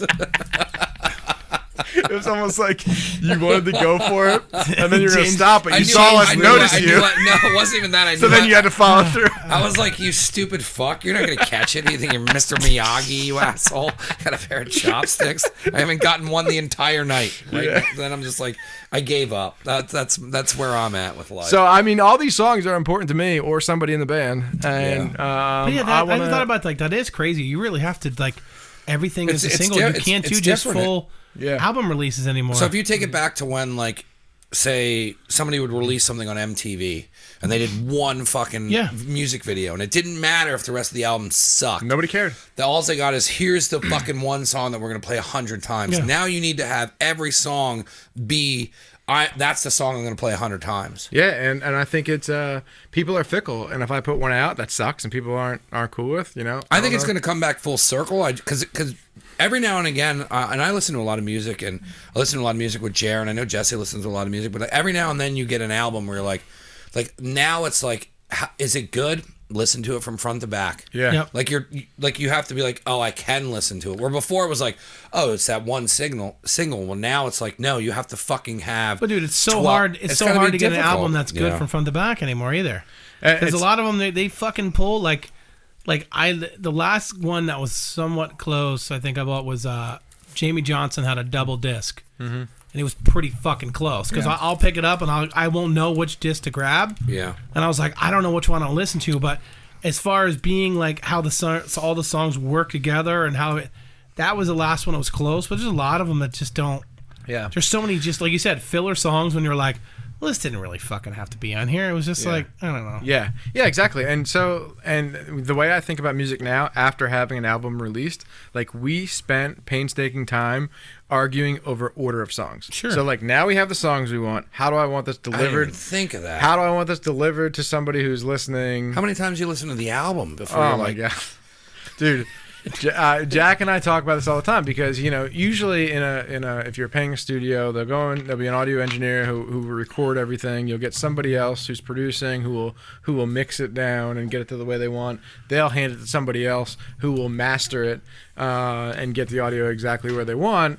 And that's not us. Like me and Jack grind on this stuff, and we listen to the same song and like select different levels on certain things, and like the song gets in your head and you've listened to it a million times now and you're not sure if it sounds right, if it sounds worse, or if it sounds better, and you just have to back it off, throw it away, come back to it like in a few weeks, and we spend hours and hours on this stuff, and then that's one song of a 12 song album. And Yeah. we've done it with everyone, and we've decided that this song has got to go here and for this reason, and then it's got to be followed by this because they sound different. There's got to be complexity. You can't play the same it's sounding important, though. song right if after. I only have a couple albums that I've known over the years that are my favorites, that you can put it in and like you're going on a long car ride or you have time and you're like, it's just the whole thing hits and it's Yeah. supposed to sound that way. It's very difficult to do. It's very difficult. Actually, no, who did it? This Clutch's album, the one with the fucking Nebula on the front? That album, you can list front to back too. Yeah. Yeah. I mean, That's another one I just thought about. Yeah, that's a good fucking album. Yeah. dude. but do you listen when you listen to music? Do you click track one and then listen to the Yeah. rest of the album, I or do do. you I'll go certain and you ones- find? I'll tell you what changed how I listen to music. I'll listen to music down here just randomly on that speaker, but when I really get into listening to music and I want to talk to my buddy about doing a project with you guys, this is my buddy up the street, Jared, did all the lighting here. He has an actual recording studio in the house. That's why he bought the house. A friend of his had the house, so it's a 2-car garage that was like professionally built out sound. Like it's Yeah, like legit, like raised floor and shit. yeah, like he paid to have it tuned. Like Yeah. like it's he brought me in there. And that's the best place for me to listen to music. But he started listening to vinyl in there, and when you listen to vinyl, you're not switching tracks. You're listening to albums, and then we'll just sit there and fucking lounge out, smoke a little bit, and we're fucking hanging out, having some drinks. And it's one of my favorite things to do because you're listening to songs that you would normally skip in the fucking car. Yeah. But we're not because you have to get up, you have to Oh, change it. you have such great finds when you do that. Like if you have an Yeah. album from back in the day and you re-listen to it when you're older, Yeah. and then you And, find a and- song, but then and it's that, like, ah. but then that changed re-enter. me into listening to full albums in my car. Where like I'll listen to something, and if I think I think if it's worthy to bring to listen to the studio, where we're gonna sit there and listen to the whole album. So like I bought an album, and I keep my albums at his place, and I don't try and be like, oh, here's this new stuff. Like it has to be thought out. Like I think he'll like this. So like the last thing I bought up there was this Foles album that he turned me on to him, and I really put some time listening to it, and I'm like, I think this would be awesome on vinyl. And then when I brought it up there, we listened to it front to back, and he even said the other day, he was like, man, that was such a good fucking time. Yeah. He's like, the whole album goes together, and then when you get to the B side, which is a lot of the shit that people don't listen to, Yeah. I'm like, hey man, there's a lot of hidden really good fucking songs, and you find that from listening to music, listening to a full album and giving it 5 or 6 plays, and then you start listening to what the artist saw as like, no, these should be on the album. If you have an album of 12 songs, they're on there for a fucking reason. Yeah, and why did you put them on the back? Like that artist thought about where each song lies. yeah. For a It's- reason. It's nice. I mean, I don't know. It's a dark, deep hole to dig into Yeah. when you start getting these musicians and thought process into where they put things and why they put them where they did. But it's the best. And when you hit on one, it's And as really painstaking as it is, it's probably one of the funnest. It's probably one of the funnest parts of you guys putting an album together is the back and forth with Jack on. Yeah, Jack and I have I really respect. I look up to Jack in a lot of ways, but I fight with him a lot. You know, we disagree on a lot As you of things. should. If Yeah. you guys agreed with it, it would just be. Well, Yeah, and I think we've learned, you know, kind of each other's, you know, boundaries. if me and him were but- the same person on this show, it would be fucking stupid. Yeah. Yeah. Well, that's one of the good things. That's one of the things that I love about Old Town Flood and why I think that we've created a sound that is different than I think anybody else out there is because Haley and I didn't talk about Henry yet. Henry plays dobro and he's one of the funniest people I've ever met completely by accident. But anyway, he's a great musician, plays pedal steel too in a country style, just a really good musician. But anyway, him and Haley are traditional bluegrassers, love the, you know, J.D. Crowe stuff and all the old school stuff. Jack is way out of the box, always pushing the envelope, always doing things, trying to take things to new places. And I'm kind of in the middle, but that energy from both sides. Yeah, you have to have that, otherwise Yeah. it'll just be boring. Just be boring. Yep. Nothing about it will be interesting, and that is what I think. Jack is always pulling us to do more creative and to do, you know, more unique stuff. And if we didn't have him, it'd sound like a lot of other bluegrass bands that are putting stuff out there, and I don't want to do that. And so that dynamic's awesome, and I think that is what bands are like. You know, people have always said to me too, and even folks in the band, it's like, why isn't it Mike Gomer and the, you know, Hoo Hoos? It's a Because good name. It's yeah. a good name. You probably would have bought the album. Yeah. You know, because I don't want that. I think it needs to be. I want to have a long-standing unit of people that get along, like each other, and like making music together. In bluegrass industry specifically, there's a lot of swap in, swap out, hire, get this person. I want longevity, and it might come down to a time when we need to replace somebody or get somebody new to fill in, but I'm going for longevity, and I'm trying to get our first album and then be able to listen to our 7th album and be like, listen to how this shit changed from here to there with what this same group of people put out. You know, and you can feel how things change from our personal lives from there to there, and you can feel how things change for us musically, and that's what I'm after. I don't want to, you know, just have a hired gun to come in and play banjo. I want it to be the same for a long time. I would wrap up on that because that was the perfect way to end the podcast. But you brought this guitar, and I want to know the story behind it. And there's like family involved. And Yeah. do you want to get it? Yeah, sure. I can get it. Do you want? Should I get it? I don't know what to do. Ben, do you want to get the guitar? I'll tell the Ben drops it. Just beat the shit out of him. Listen, Yeah. are you a pro wrestling fan? Yeah. If you hit him right in the right spot, that shit will shatter. Yeah. It'll be like a fucking big fucking popcorn. You can just hand me the case. I'm just throwing it in there. The story is, my mom is one of 11 kids. They were all raised right here up the street on Broad Street. But my Aunt Rosie, who is passed away a few years ago, was a guitar player. She was a nun. She's, you know, a lot of people know her in Nazareth. But anyway, she played guitar for a living. She was a music teacher. And when she was young, very young, my grandfather didn't have a lot of money. He worked in the cement mill and ran a barber shop out of the front of the house where they were raised, right here on Broad Street. Which And, house was it?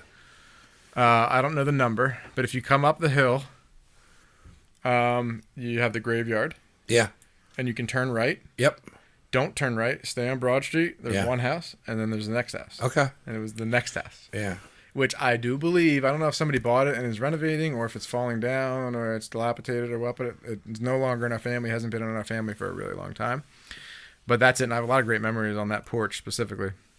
It's But a good road for porching. Drosnock. Great porch. Drosnock. Katie and Dusty have one of the older homes on the left-hand side. Yeah. And we'll just sit there. It's like great for these people watching. Like it's a really good road. They're right over by Rio's. Potts Dogs. Yeah, You just, yeah. I mean, the park there. It's a good road. So anyway, my grandfather, who didn't have money, had 11 kids, and worked 2 jobs, found a way to get this guitar from Martin Guitar, and I will pull it out, but it doesn't have an emblem on the headstock.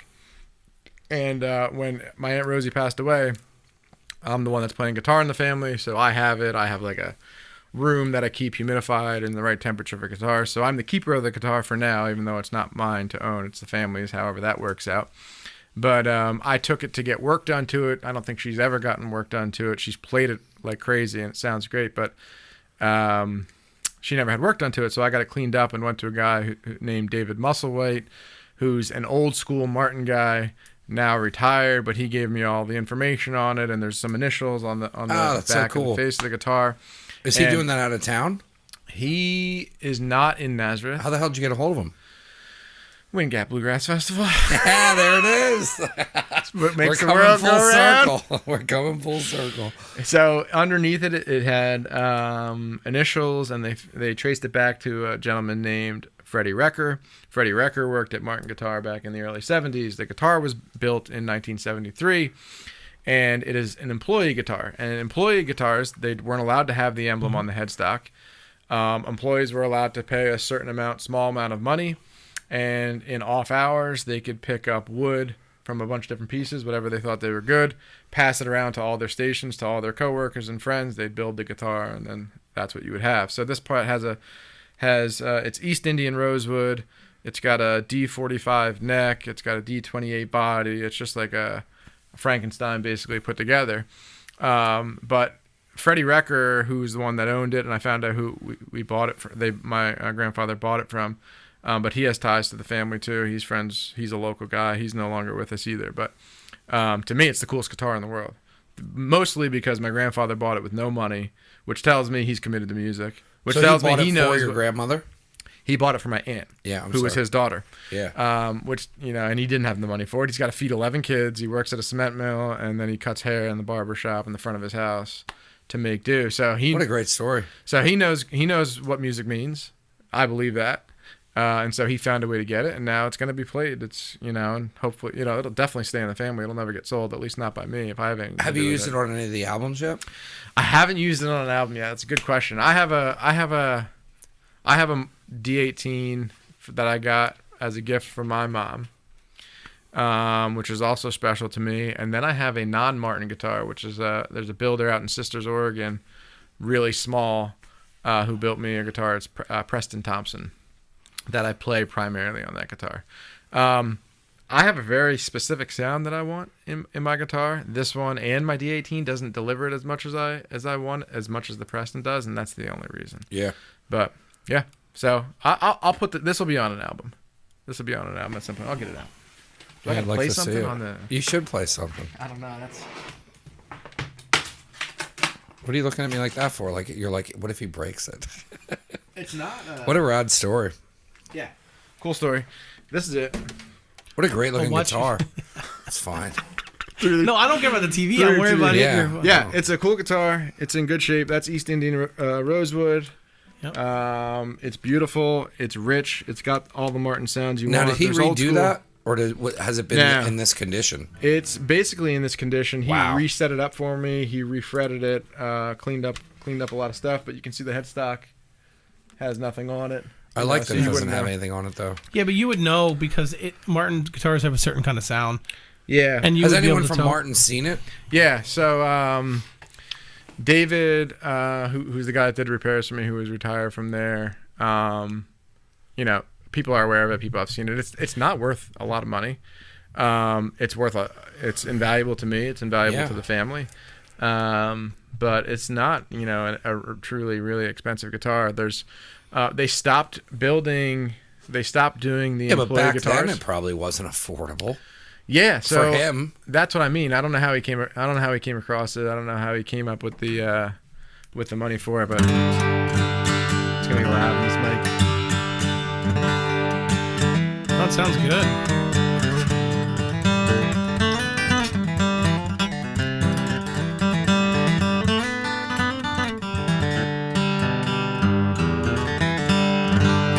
It's really loud in my head. I don't know if it's as loud. No, Are you good? I guess I can play something. Is that weird? No, you're a musician and all right, you're Mike's in a saying band. go. Here we go. No, I want to do stuff like this. We did this with No, it actually sounds really good. we had far as my some head, acoustic thanks. stuff down here before. Oh yeah. It doesn't sound bad down here. We had Trouble City All Stars. Yeah, they played right over there. Yeah, we had Right in front of the- we had no clue what we were Dude, doing. right in front of the door, and I just quickly set up fucking That doesn't sound bad. just basic fucking SM 57 to 58, and it was fine. Dude, if it wasn't COVID bullshit, we could have done an acoustic show, just had the benders down here, you know what I mean? And just like drank. We don't have a room for all the fucking benders. We did. We would have made room for the benders. God, there's so many benders. It would have been...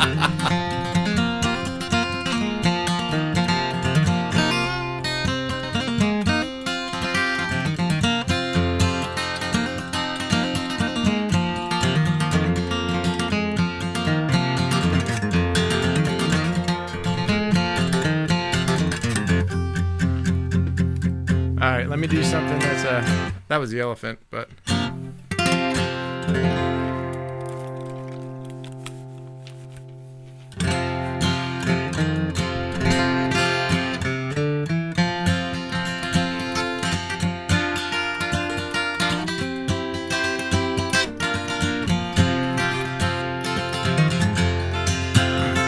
he was standing by the highway with a sign that just said mother, when he heard a driver coming from a half mile away. So he held his side up higher so no decent soul could miss it. It was 10 degrees or colder down by Boulder Dam that day. He was raised up in Milwaukee, though he never was that famous. He was just a road musician, to the taverns he would go, singing songs about the rambling, loving girls and gambling. How the world fell on his shoulders back in Boulder, I don't know. It was out in Arizona when he heard that lady listening to each word that he was saying, to each line that he would write. So he sat down by her table and they talked about the weather, 98.6 and rising down by Boulder Dam that day. And she told him she would take him for a ride in the morning sun. Back in Boulder, he had told her, I don't know when I had a better friend.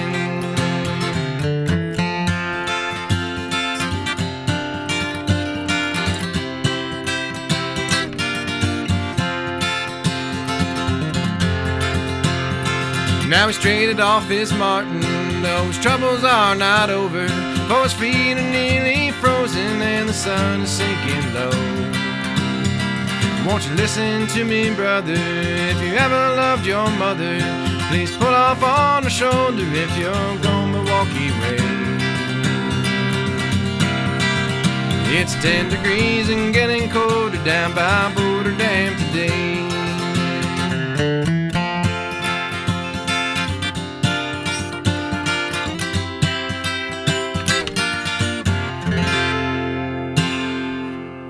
Yeah, That's awesome. that's a cool guitar. Yeah. I don't know if you're supposed to clap for him. Ben started clapping first. I don't know if that's Thanks, like Ben. I mean, shit, nobody else clapped. Yeah, and then so I followed suit. Yeah. I don't know. Yeah, I mean, it doesn't matter. Like I said, any level of Martin has a certain sound to it, but they all sound like Martin. It's very rich.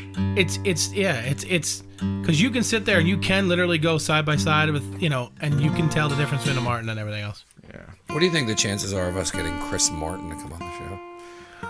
There you go. I want to go for a Or ride. Dick Boak. I want to go in the Dick Boak. ride in the car that they got built by Orange County. Orange County built them a car. Oh, yeah? Yeah. It was stupid. They did a car and they did the dash that and everything. Yeah, they did all in the wood, from the guitar. The whole dash is like that, all the stuff. Yeah, they have it every time Martin has something. They have it up there. Yeah. Fucking cool car. Stupid car. It's not a stupid car. You cocks. Being so goddamn. I want to thank you for coming on the show. I've been looking forward to doing this since you contacted me. I really appreciate everything I wanted to know, we got out of you between both of our questions, because I knew you were taking this seriously, pushing this seriously. I love seeing people come out of the area. I love seeing people that are connected to groups of, like, we've always been connected through like school and friends and stuff. And then like I'm doing my thing, and then I always like seeing somebody pop up, and I'm like, yes, you're trying to do something too. So it meant a lot when you contacted me, and I didn't know who you were. So it didn't mean that much at the time. No, it's really cool that you are doing your own thing. You're not trying to do your own thing. Like, you came out the box and were like, I'm not fucking around with this. And I also want to thank you, because you've taken this podcast to another level now. And I've talked to him about wanting to do music down here, and we've done it with Trouble City, but we kind of had him over there. But like, what we did now is like what I want to do here. So like, you just took the podcast to another level. You put a standard up for what I want to do with musicians down here. I want to open the door to musicians, especially ones who are trying to do what you're doing. And I think this is a cool platform that's now open to having musicians on here. So I can't thank you enough for coming down here, telling your story, pushing your album, but then also bringing your guitar and telling that story, and then actually playing it, because it meant a lot for you to do it. Because like I said, I'm not fucking around. Like, there's things I want to do with this show, and I push the show, and I try and take the show, and I don't know how it's going to go. And sometimes I'll say it by him, and he's like, I think it'll sound all right, but it sounded fucking awesome. And I appreciate that you came in, you made time during this stupid COVID bullshit, taken away from your family, and you came down here to think that we can help you promote your album. And I will try everything in my power to push it. And I want to take our time with it. I want to put some promotion behind it. And I want to start making you like the standard of what we do to push people down here. That's a lot, man. I appreciate that. Thank you so much. This is easy for me. I mean, you guys are doing a cool thing here. I respect the heck out of what you're doing. Thanks, and how far you've come too. And I hope that you get more musicians in here, because I want to. We both love music. He loves. People come across albums, but they don't know the story behind it. No, and it's hard. It's fun telling stories. I love telling stories. Yeah, I excelled at it, in English. I always liked writing a story.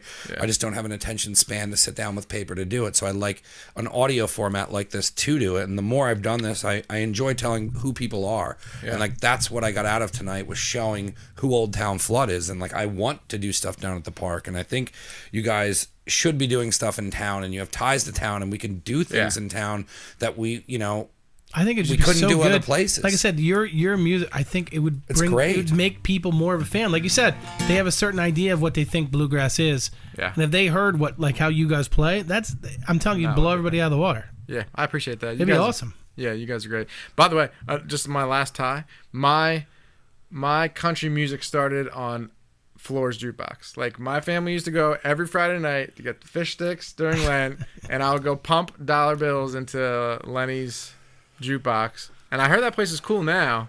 It's all right. It's not Floor's, and It'll never be though. I won't say anything bad about it. I've worked there. I worked there, and Steve and Dave, who I want to have on the podcast, because they are. Like, they've been running businesses since they were kids. Yeah. Like, Steve started a lawn business, whatever. But Lenny's, I mean, when I was 21, and when Chico was Chico, and he took when I knew him as Josh's cousin. That's all I knew him as. My older cousin, he knows people in the area. That's it. And then, then I get it brought into, like, he can do the footloose dance and whatever ridiculous stuff he used to do. But he used to take us to bars like Floor's. Yeah. And, like, those were staples. Of what this area was. Cherry Hill was another one. With Wayne. Dude, you know what I mean? I got my first beer sitting on a bar stool at Christian Springs. Yes. Christian Springs. Dude, we just talked about that on vacation. Oh, my God. When Christian Springs wasn't, because there's a transformation of Christian Springs. When Christian Springs was Christian Springs, they had cans in a cooler. Yeah. That was it. Yeah. Then it turned into, like, then what's crazy is, like, a guy bought it and turned it into what Philadelphia tries to sell as, like, a hipster bar. Yeah. Like, that was down the road. The guy had a library. They had a very limited menu. Yeah. Like, he was there was way two ahead parking of the curve. spots. Yeah. There was 2 parking spots and like 3 bar stools. Did you ever play music there? He redid that garage there.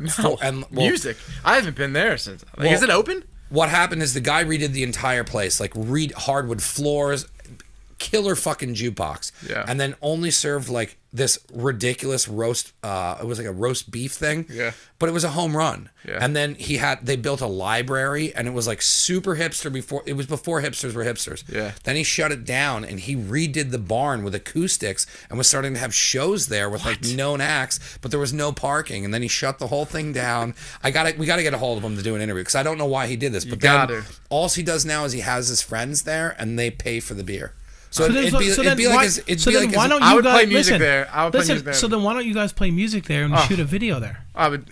I mean, I would do that. Why not? At the drop of it. Yeah. Christian I gotta get a hold of 'em. Springs. Dude, Is it they- called Christian Springs? Dude, it's beautiful on the inside. It's awesome. It was called Christian Springs Hotel, and Josh Martin and them played it. I'm sorry, you can still rent it out. Moser rented out last year for a Quake tournament. I remember going there with my brother. I probably shouldn't say this on air, but I remember going there with my brother. I think Allegedly.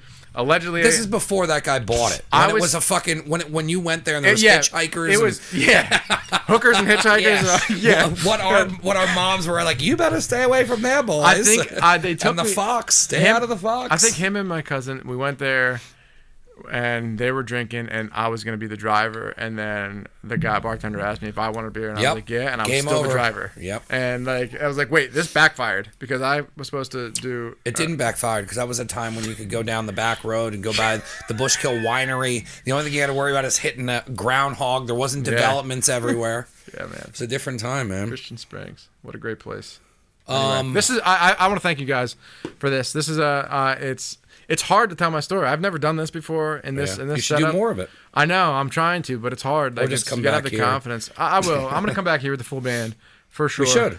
We'll And do- I'll try and set something up over recording something professionally over at Jared's. Yeah. Because we can do video and audio. Because I'm trying to push him to start a YouTube channel because he has such a professional He studio. could do like a sessions kind of thing Ben, for Ben- YouTube, Ben's like a gonna whole, get to see- a whole, yeah. Like a whole whole YouTube Wednesday thing, and and just do Sunday. sessions and literally have people that come into the area go and come play at my place, record it. It's a very special place. Dude, that shit goes and then you everywhere. guys interview, like play two And you songs. go You guys do an everywhere. interview. Yeah. Because Yeah. because a friend of mine came into the area and he was like yelling at him and he's like, this looks too good and this is too awesome that you should be sharing it with us. And I was like, we already talked about this. I keep pushing him. We should be calling it Jared's Box and do a YouTube channel. And I was like, I can bring the bands on here, take him up the fucking street, and then do the Yeah. fucking recording. Yeah, it's all right here. Yeah, it's almost like what's the guy from Hall & Oates that does Daryl's house? Daryl's house. Very similar, like Brunch. He does like a brunch. You Yeah. come in there. There's a band playing on that stage. Yeah. I mean, there's opportunity. People love music, man. What I want you to do is I want you to plug where they can find this new album, Yeah. where to do all this, and then I'm going to put you on the spot that you have to take us out in a song. All right. So you have to plug everything and then play. Listen, no, So feel bad. fun- He used to make me have to say nice things about people, so this is nothing.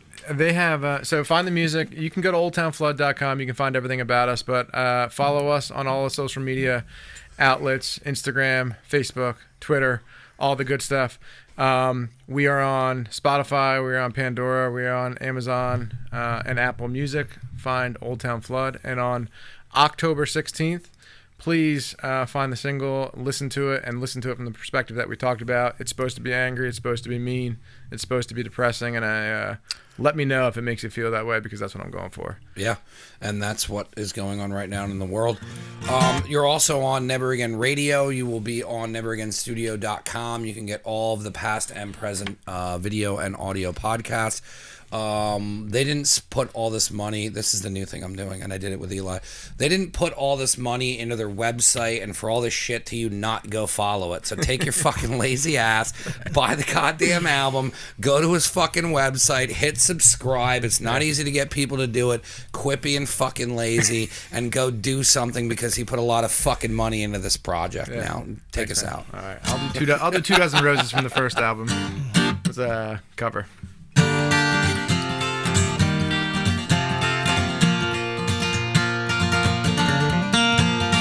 I brought flowers to your door last night.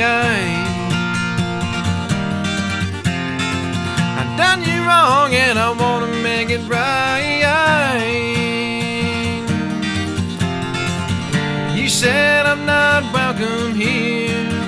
I know it ought to be perfectly clear, but I can't help but wonder what it might be like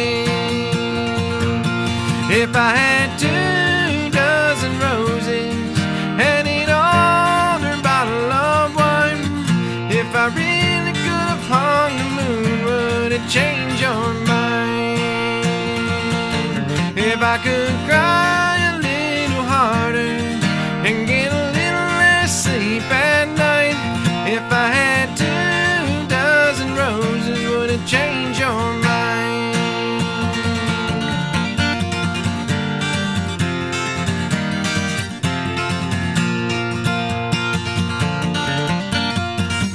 Oh, I must have been a fool back then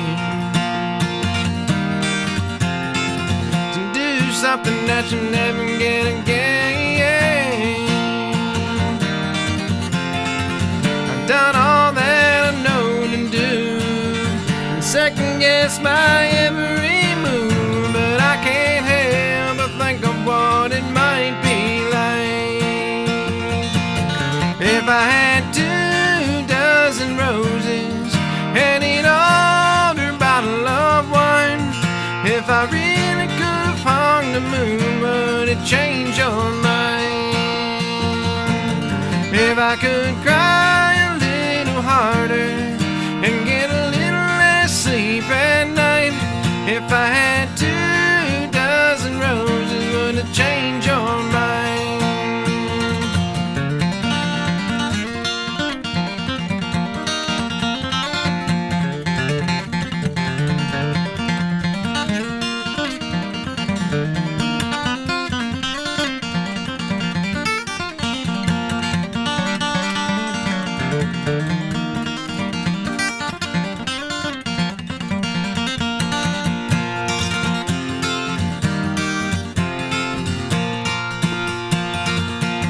If I had 2 dozen roses and an older bottle of wine, if I really could have hung the moon, would it change your mind? If I could cry a little harder and get a little less sleep at night, if I had 2 dozen roses, would it change your mind?